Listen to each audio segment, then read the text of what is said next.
I was sitting at my desk, and I sometimes procrastinate by looking at Twitter. And by sometimes, I mean, well, let's be honest, over 100,000 times since I've joined Twitter, apparently. And but it's my source of news, breaking news. And look what I just saw out of the blue, a series of tweets from our friend Candice Malcolm. Let me just read the first one here. I am excited to announce a new initiative, the Independent Press Gallery of Canada. It's open to all independent journalists and outlets, regardless of where you land on the political spectrum. Find out more here. And there's a link, and there's more tweets. I'm just going to read one more. I was so excited by this. The purpose of this organization is to provide an alternative to the stale and closed-minded parliamentary press gallery. Ain't that the truth? As you may know, I've been trying to get True North's journalists recognized, accredited in Ottawa for months, and have faced ridiculous and unreasonable barriers. Okay, I'll just read one more because it's so good. I've spoken to several other independent journalists and smaller outlets who've also been excluded and bullied by the PPG, that's Parliamentary Press Gallery. Many indie or smaller outlets don't have the same resources as True North, i.e. the ability to go to court as we did, and won during the last election. Okay, I'll just read one more. I tell you, this put me in such a good mood when I saw this today.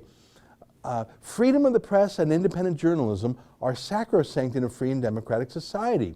While the government tries to create barriers and regulate our profession, we need to promote and encourage a culture of free inquiry and thought in Canada in order to preserve these values. Okay, I'll read the last one. I can't tell you how happy I am.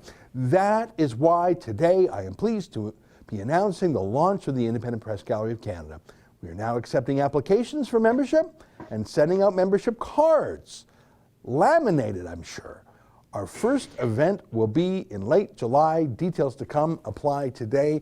And I happen to know that one of our reporters was literally the second person in the country to get his application in. There's probably a gold rush on. Imagine that, an actual independent press gallery. I was joking about the laminator. I'll tell you the punchline for that joke later. Joining me now is my friend and my ally and the leader of the Independent Press Gallery, the author of those tweets, Candice Malcolm from True North. Candice, I got to tell you, there's a lot of bad news out there when it comes to cancel culture and censorship, and you can get down on it, but when I saw those tweets from you today, I tell you, I felt hopeful.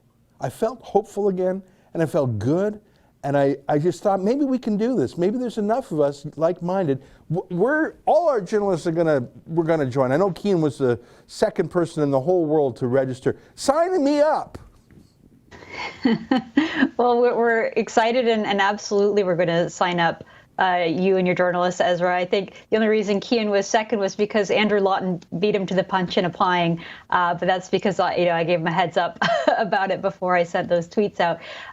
But we're really excited as well, Ezra. In the fall when we teamed up to go to court and to sue the federal government in order to allow us into those debates that were run by the government, and Trudeau was trying to close the door to people who weren't friendly to his ideology. It was great to be able to team up with a like-minded organization, and I know we're not the only two independent journalist organizations in Canada. There are so many others who I've spoken to, who I've dealt with, who I've heard from, who also face these barriers, who can't get their journalists into the Parliamentary Press Gallery. It's sort of an antiquated idea that the government runs the club of journalists, isn't it? I mean, it doesn't really make sense, especially in this modern age of independent outlets and the ability, like we talked about last week on your show, there's so many journalists out there, so many outlets that have the ability to bypass their traditional distribution streams and reach Canadians directly. So why do we have to go through the government in order to get accredited and in order to be considered journalists? Well, we shouldn't. And that's why we're starting this. We're trying to create a culture, really foster an environment in Canada of freedom of the press and independence of the press. And I'm so glad that you're on board and so excited for the future of this organization. Well, it made my day. And you know what was so important? I read all your tweets. I was only going to read one, but they were all so good. Each one of them had an important point. And you said that anyone on the entire political spectrum, you don't have to be right-wing or left-wing, you're just a journalist. And if you're an independent journalist, you're welcome. That's so important because you and I think we have a similar worldview. I think I may be like 1% more conservative than you, whatever, it doesn't even matter. But it would be great if independent liberals and progressives and people who don't even see themselves as right or left wing, like, let there be anyone publishing their point of view. Why shouldn't they be part of a press gallery too? I find that hopeful, and hopefully there can be people like that, liberals, who still believe in freedom. Well, I think there are, Ezra. I think that out there, we sort of get marginalized, and the establishment people try to write us off as being too conservative or right wing or whatever. But I know that there are other people who are troubled by the Trudeau government's sort of increasing involvement in the press, by that report that came out earlier this year that made all these recommendations to regulate and license journalists. The idea that the parliamentary press gallery is so exclusive. It isn't just to conservative outlets, although we feel the brunt of it, but a lot of freelancers can't get in as well. So, I think it's so important, and I really do hope that journalists from across the political spectrum right now, I'm still working on reaching out and recruiting people, but the board members are going to include journalists from across the spectrum, not just conservatives, but hopefully liberals and NDP people as well. And same with journalist outlets. I would be happy to accept applications from the Tyee or Canada Land should they apply, and I hope they will, because really the point of this organization, Ezra, is to promote and again foster and celebrate independent journalism. You're right that journalism in itself isn't ideological, but talking about this sort of editorial position of the outlets, it doesn't matter where you are. Obviously, there are limits. I'm not going to say that the independent press gallery is open to people who promote violence or something. If Antifa applies, I'll probably say no, just as a heads up. But for as far as true journalists who are trying to report and do journalism, absolutely, it's open to everyone. Yeah, you mentioned Canada Land. I have deep ideological disagreements, deep editorial disagreements with them, but I have to acknowledge they've made a go of it, I think, without government money. They just got a $1 million 3-year investment from some tech guy in Vancouver. To me, he's a man of the left, Jesse Brown in Canada Land, but he's making a go of it. And instead of being marginalized by the fancy pants, that would be someone on the left who should join the independent press gallery. Now, I want to ask you what the word independent means. I mean, I went through the website, but sort of quickly. There's an emphasis on being independent from government. I think being a government journalist is an oxymoron. I mean, how can you be, it's like being a government punk rock band. If you're part of the government, you can't really be punk rock. So is there any rule about taking government dough? And I'm not trying to put you in a tough spot here. I bet you've thought of this already.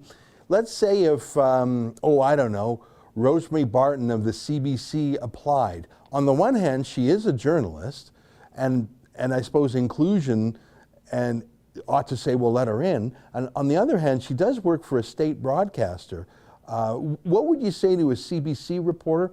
And what would you say to China Daily? That's a state-owned propaganda broadcaster run by the Communist Party of China. They're actually a member of the parliamentary press gallery that won't let you and me in. Now, I'm not trying to grill you here. I'm just curious about your thinking, and I'm sure I'll be persuaded either way. Well, no, these are really good questions. And, this is a new organization. I just launched it today, but I have given it a little bit of thought, Ezra. And basically where I come down on this is there are two general principles that we ask members to abide by. First is something called the Bordeaux Principles, which is just general journalistic ethics that have been developed by a broader international federation of journalism in a accompaniment with the United Nations. So it's just very basic journalistic principles. So we ask that journalists abide to that and pledge to uphold those journalistic standards. And it's pretty basic stuff, like you don't take money for stories, you don't pay sources, all that kind of stuff.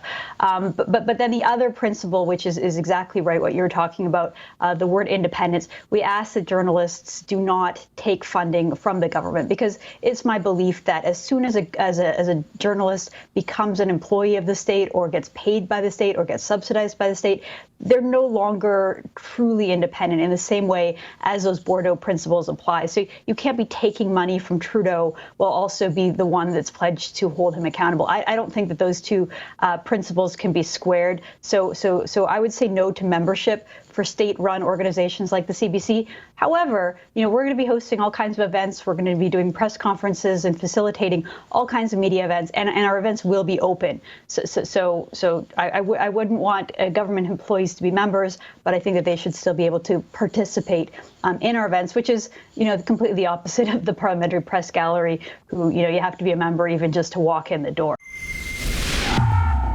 That's an excerpt from my daily show, The Ezra Levant Show. Every day I do a monologue on the news of the day, then I interview an interesting guest, and then I read my hate mail. You gotta subscribe. Go to rebelnews.com.